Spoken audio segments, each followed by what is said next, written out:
Good morning, everyone. We're expecting the second King's March 2 to happen tomorrow. We're anticipating, again, probably large crowds like we've seen over the summertime. We've been working with all of our partners to ensure that we have a coordinated response. We've been working with, we'll have fire available with us, as well as our emergency management folks. We're working with TriMet to ensure that the roads, as they close the roads, we'll be able to redirect some of the bus routes. We're working with ODOT to ensure that some of our off-ramps and on-ramps are okay for people to be able to safely participate in this event.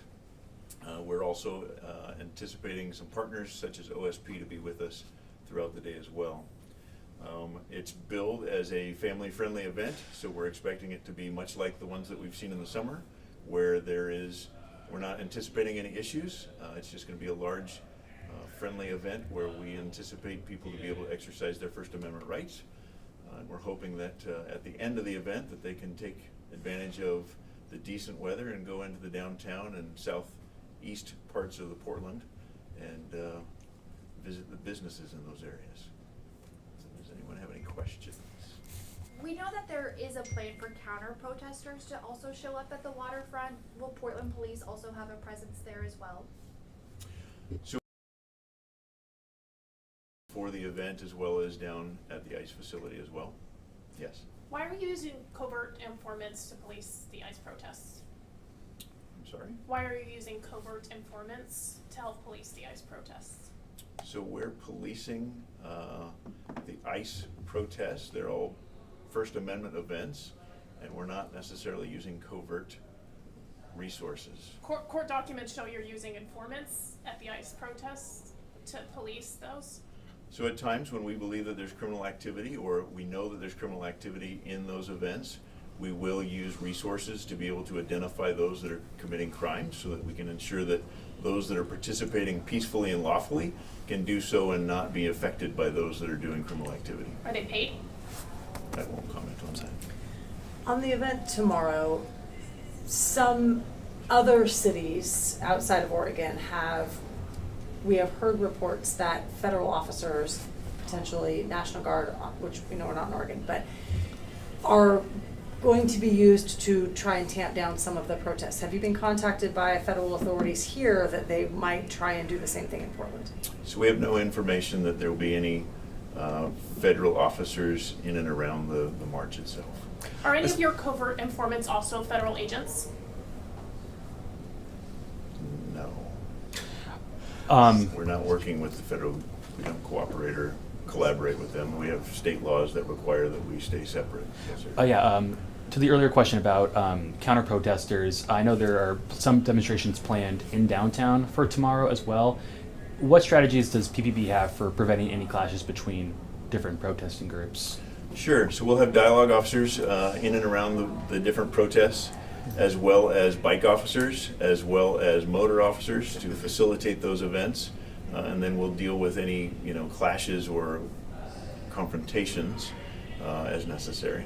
Which roads specifically will be shut down, and also will there be any other impacts that people can expect in their day-to-day on Saturday? I don't have the route myself right now, so I can't speak to that. I think it's going to be very similar to what we've seen in the past, and so probably front a couple of the bridges and then over on the east side as well, depending on which direction. You know who'd be able to confirm the exact routes?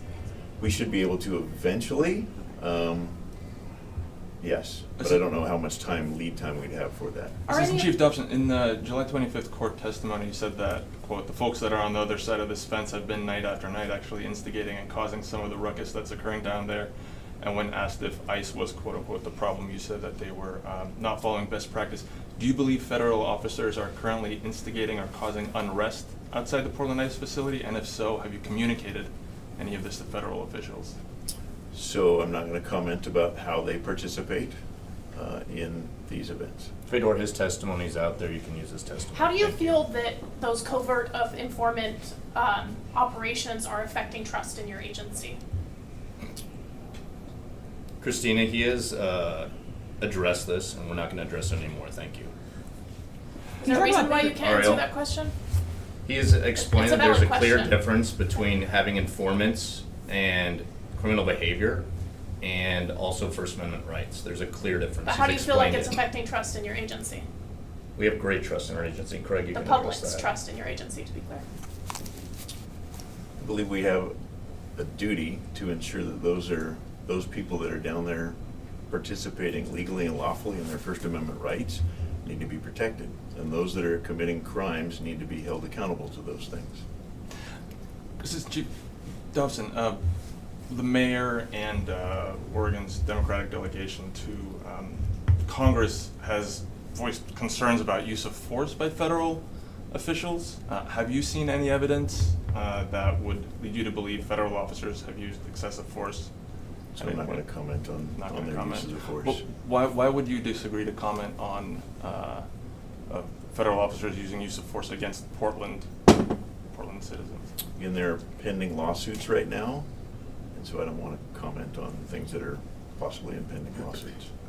All right, All so right. we've seen previous No Kings marches. They, the route's supposed to end at the waterfront, but usually they do splinter off and go to the ICE facility. What is Portland Police doing to? And that's in our experience, we've Yeah. seen it get the tensions are a bit high, right? So what is Portland Police doing to prepare for that?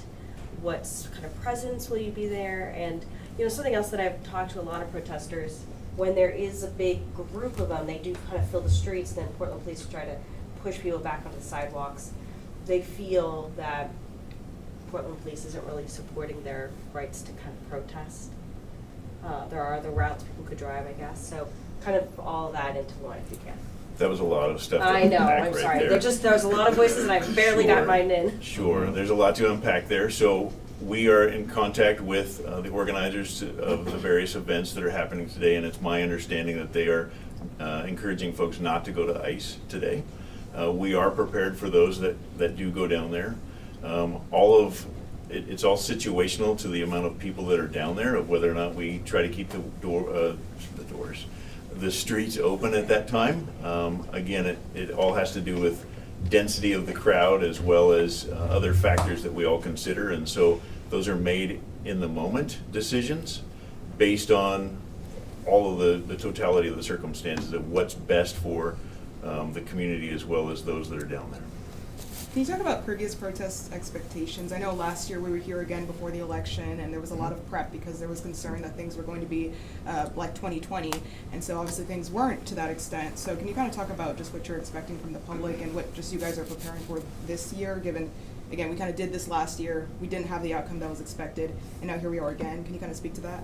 Sure. I think over the summer we've seen a number of protests where they've been very peaceful, and we continue to see those protests. We don't anticipate anything different, and there's no indicators that we're going to see anything different here from this, say, tomorrow's event as well.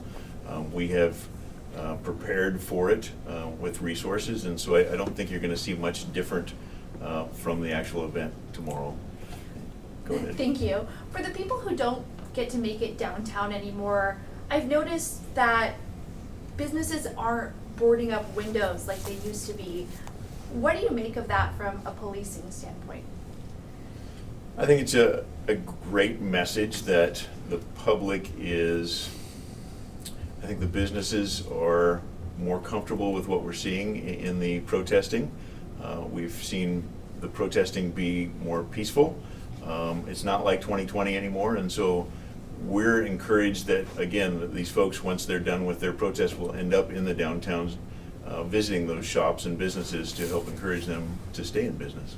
All right, Craig, if you- along those lines, can you just elaborate a little bit on the huge strides in the last 5 years, DLOs, that sort of thing? I mean, that leads to that trust with business owners and community. Sure.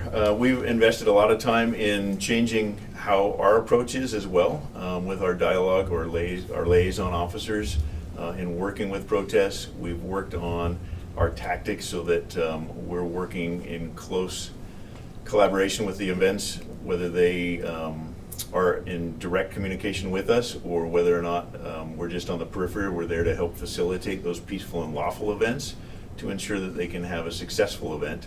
as opposed to in the past, it's felt like sometimes we have maybe tried to oppose those events. Are You talked about the route and working with the organizers. Is there a permit for this protest? You guys know a lot about it in advance. Can you talk a little bit about that prep work? I know that there's multiple folks putting in or organizing this event. One of the groups was applying for a permit, and I unfortunately didn't find out whether that got approved or what. But we've been working with them in advance to help make this successful, so that the more we know about an event, the more time we have to be able to prepare. It allows us to get all of our partners such as PBOT, ODOT, the buses. We're also working with county bridges to ensure that we can have a safe passage over those bridges. So anytime we can get a permit, or at least have communication to know ahead of time where that's going, it helps us to be able to prepare and make it more of a facilitated, safe event. Are your informants protesters or counter-protesters? I guess I'm curious if the strategies that PPB have changed since the last No Kings protest, given that the circumstances and the motivations for this protest are slightly different than the last time people marched. So no, again, we're there to facilitate. We work towards, basically there's 4 principles. We work to educate not only ourselves but those that are there of what our purpose is. We work to communicate heavily with all of the groups that are out there. Internally, we're communicating our intents as well. We work to facilitate those peaceful events, as you'll see tomorrow. And then we're also there to differentiate and ensure that those that are maybe bad actors or those that are going to cause trouble, that we can make sure that they get separated from the rest so they can have a peaceful and enjoyable event. One or two more questions about tomorrow. Can you talk a little bit about resources, how many officers and tools you'll be using, including overtime that's permitted? So I don't have estimates on overtime. It is a delicate balance for us to ensure that we can also provide for the city to have 911 calls, as well as manage this event. I know we have some, as I said, some outside partners coming in to assist us in being able to facilitate the march. And so I won't go into detail of exactly what we have, but like I said, we'll have dialogue officers there, motor officers there, bicycle officers there, to ensure that we can have a safe event, but also to be able to respond to regular protest, regular other city calls for service. And then to be clear, can you specify who those partners are? And also, I know during the last, when we were expecting protests, there was like multiple days after when I think PVB still kind of had a presence on the street, kind of an expectation. Are we going to be seeing that? And again, if you could specify who those partners are. So right now I know the OSP, it will be with us tomorrow. Our state police will be with us tomorrow. We've reached out to the county. The county will be with us as well. I believe we have some motors coming from one of the outside agents, I think Hillsborough, but I don't want to uninclude somebody who might also be providing some motors for us with that. We continue to have a presence down at the ICE facility on a daily basis and continue to monitor it. Fedor and then Shelby, then we got to get him to his next point. Sir, so since 2020, there have been some changes in the law and policy regarding crowd control, right? So how have those changes from what you've observed so far affected Portland Police Bureau's response to protests outside of ICE, and how do you expect them to affect the response tomorrow, if at all? There were several law changes in 2021, and they're not going to necessarily affect how we respond. They affect how we can use certain tools at certain points in time, depending on the situation. And so it won't technically affect, we're expecting a peaceful event, and so it won't have really any effect on how we respond tomorrow. Shelley? Is there a myth or a misconception that you're like, oh, I just wish people understood this when it comes to these No King protests? In what way? Like anything that you read online or that you wish the public understood more, in the sense that like you see that, you know, maybe something's not incredibly accurate or people are saying one thing and it's actually another. I just always ask this question in press conferences, and if you don't have one, then that's fine.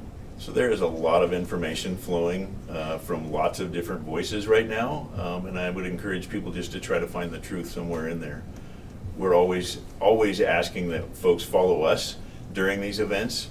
We try to give out accurate and timely information at all times to ensure that people have trust and can rely on us to be able to give them the most accurate information during these events.